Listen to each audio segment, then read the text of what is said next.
Parents, don't be like me. The other day, I was feeding our 6-month-old who just began to transition to eating solids. He was eating some pureed carrots, as well as simultaneously feeding my 4-year-old at the time and feeding myself. We were all having lunch.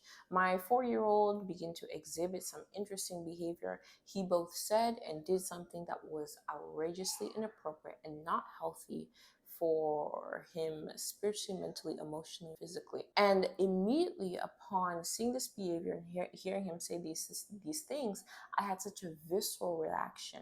Not because I was mad, but because the content of what he was saying and doing was detrimental or harmful for his spirit.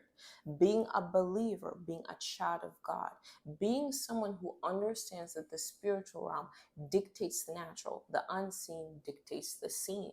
I was quick to reprimand him because all I could see was the consequences for him of that behavior, those words, if they were to continue and remain unchecked from this point forward. And my husband happened to come home early a couple minutes later after me reprimanding him. And he came through the door and my son immediately got up, ran to my husband, sobbing, and it broke my heart because I saw that in the moment my son felt unsafe with me.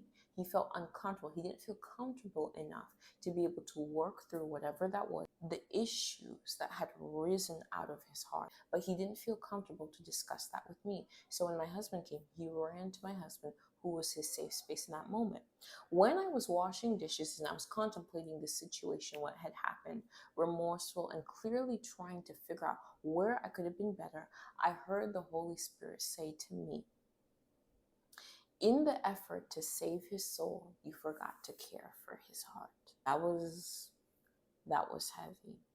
Parents, specifically parents who understand that not only are you raising children, but you're raising kingdom citizens who the Lord has tasked you and trusted you with the honor and privilege of rearing children.